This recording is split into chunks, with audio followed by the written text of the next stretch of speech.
Hey guys, what's up? Welcome back to my channel. So this week, as you can see by the title of the video, I'm here to talk to you about something a little bit different. So I just wanted to give you guys a bit of an update as to how I'm finding the whole YouTube journey so far, you know, basically my experiences, and basically to encourage those of you who may be interested in starting a channel but are unsure, or maybe you have started a channel but are feeling a little discouraged. So yeah, today I just want to share a bit of my journey so far with you, and also provide some tips basically on how you can grow on YouTube and get discovered if you are a smaller channel.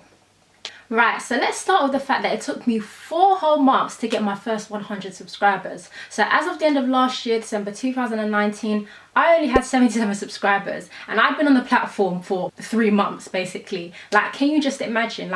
I felt discouraged, I felt like nobody was interested, I felt like I wasn't interested, all these kind of things that be cropping up in your mind and making you feel like, should I just stop now, should I give up? Especially whereby you can look across the platform and find that some people have started their YouTube channel and within a month they've got over 100 subscribers, 200, 300, 400, and seeing stuff like that, it just makes you feel like, okay, what am I doing wrong? Is it that I'm not made for this? Should I just jump off? So yeah, those are all the kind of thoughts that are running through my mind.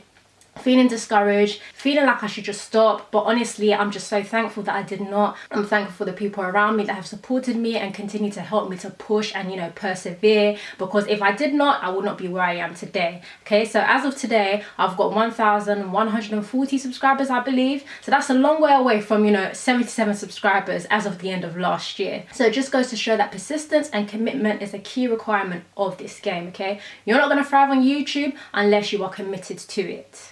Another thing that I also want to say before I get into the tips on how to grow on YouTube and get discovered is the fact that once you find your niche, which is what I did, you'll start to grow. So your niche is essentially that one area, that specific topic area that you speak on. The reason why basically people will come to your channel and look for you because you speak on a certain topic. Also, with regards to your niche, ideally it will be a subject area or subject matter that people are, frequently looking up on the YouTube platform. So for example, I'll use myself. I found quickly that my niche was property, finance, money management. It was something that was relevant to my life and was also something that a lot of people do search up on YouTube because they are interested in learning maybe, how to save money, or, save towards a house, or how to go about buying a house, and, all those kind of things. It's just about sharing, the things that you are knowledgeable on, something that you have a good understanding and grip of and can share with the world, which they will also find relevant and useful.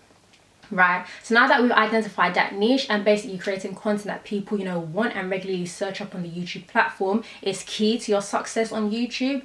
Now let's get into some more useful tips to help you grow as a small YouTuber.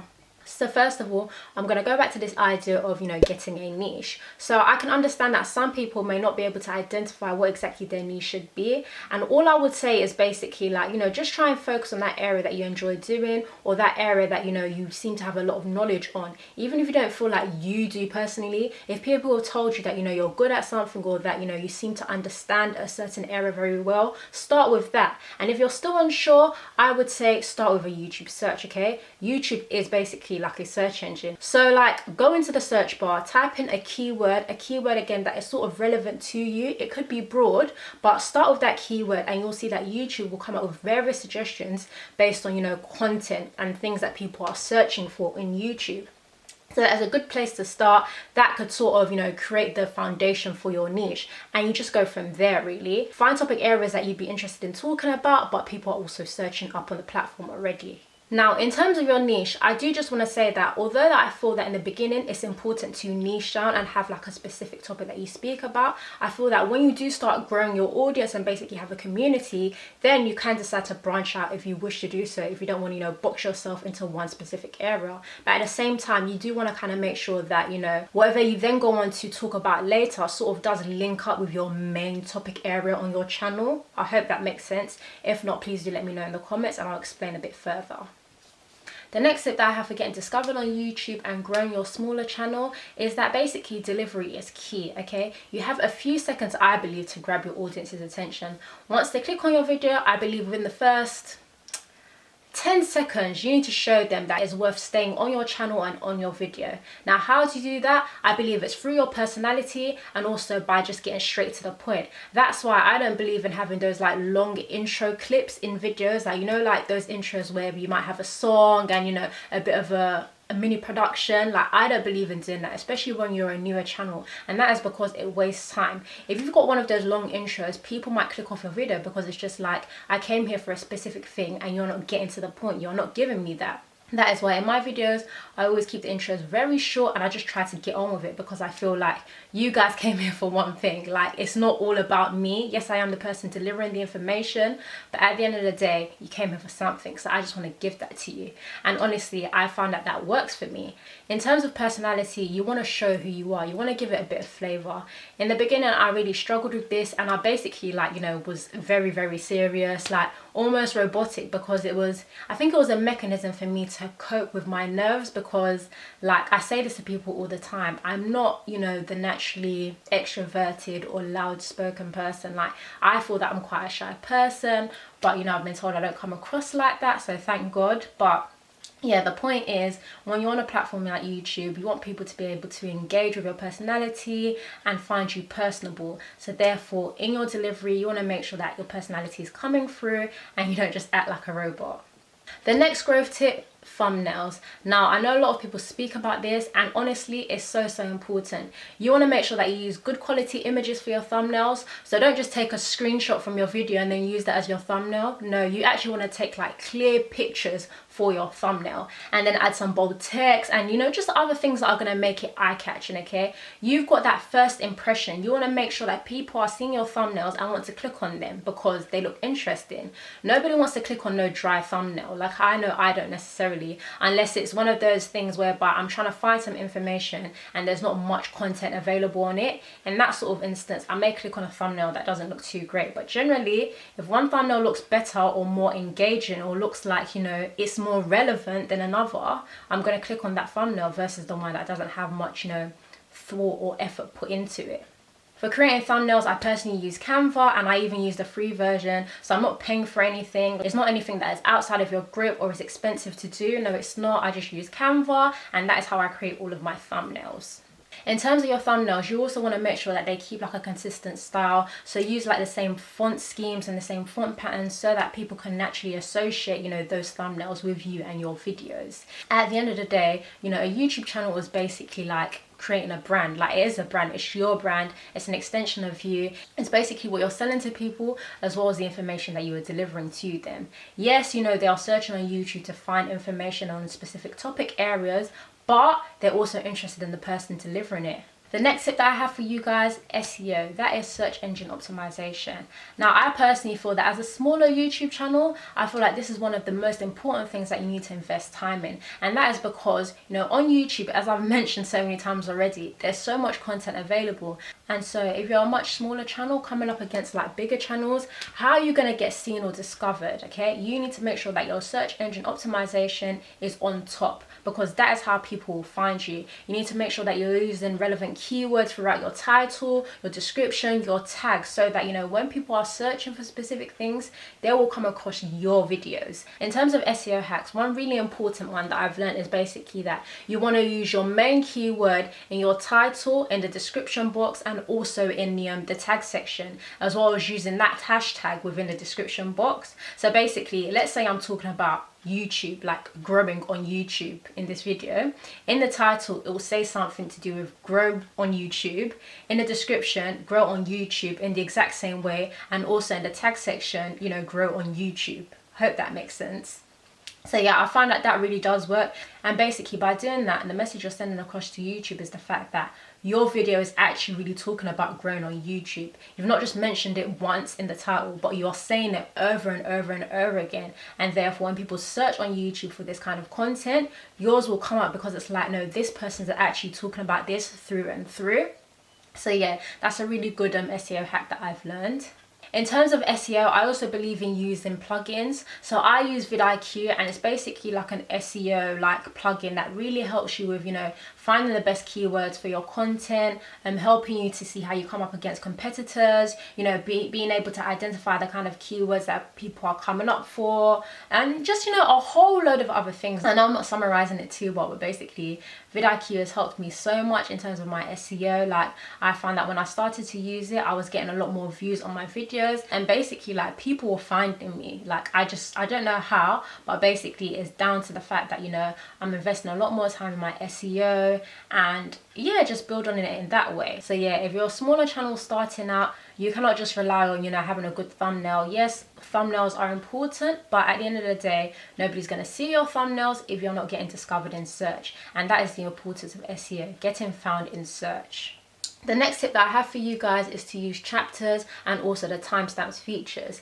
When I found out about how important these were for getting indexed in Google, I was all over it. Now, some people are looking for specific content. Some people are looking for, you know, specific answers to a specific question. And therefore, if you use the chapters feature or timestamps to, you know, basically associate a section in your video to a specific question, then your video may likely get shown to those people.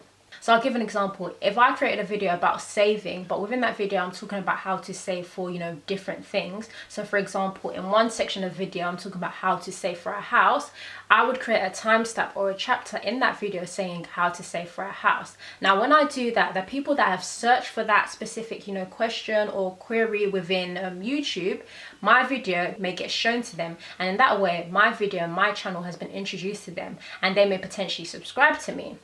So that is the importance of using chapters and timestamps within your videos, okay? Do not skip out on them. Yes, some people may not look at them. It may not be relevant to some people, but it's another way to capture potential subscribers, okay? You never know how many people will subscribe to your channel based on the fact that you include this feature. I know a lot of people have personally said to me, you know, thanks for using timestamps, because they find it helpful and it's the kind of thing that they want, you know, when looking for information on the internet. The next tip that I have for you guys is to set up your channel properly. So as I mentioned earlier, your YouTube channel is basically your brand, okay? So you want to make sure that, you know, it stands apart, it looks the part, okay? When you're on YouTube, who are the kind of people that you're subscribed to? You naturally want to subscribe to people that have a certain image, don't you? You want to subscribe to people that look like they're credible and basically like know what they're doing, not just someone who's messing around on the platform. And so that's why it's so important to make sure that you set up your channel properly.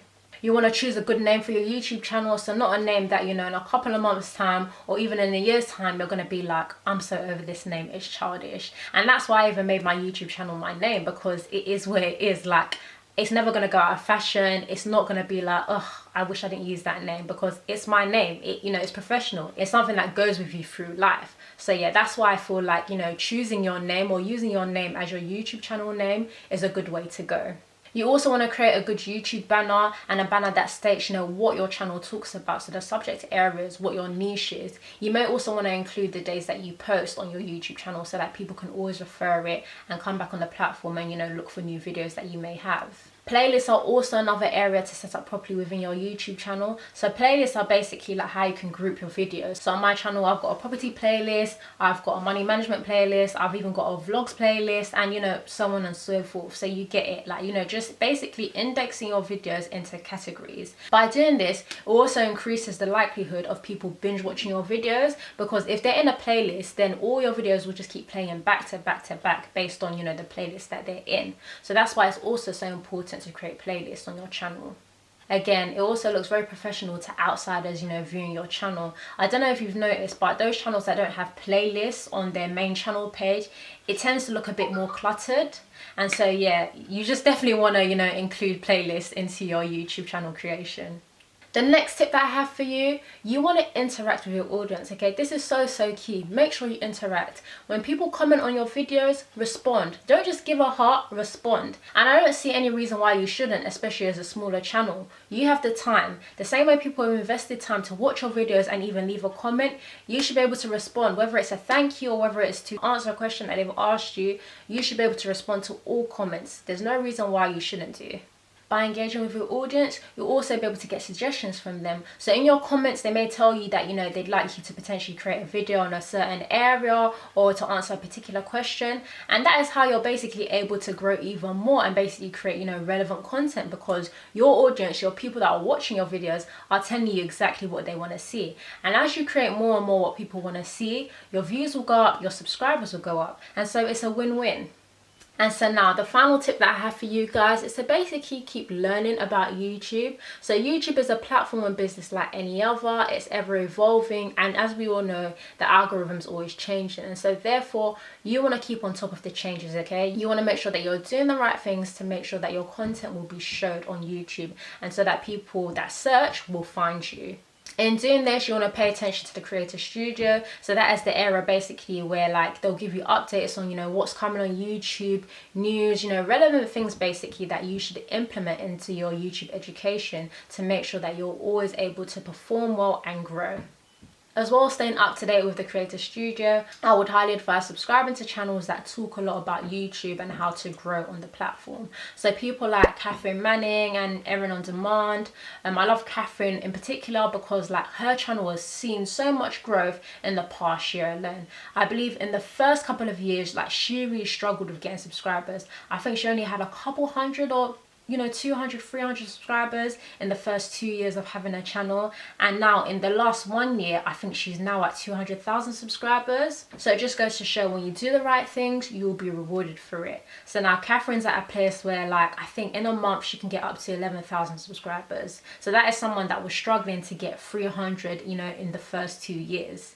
So yeah, I just feel like as long as you spend time and invest in doing the right things on this platform, there's a lot of potential to grow and you will do well. You just got to stay committed and keep pushing forward.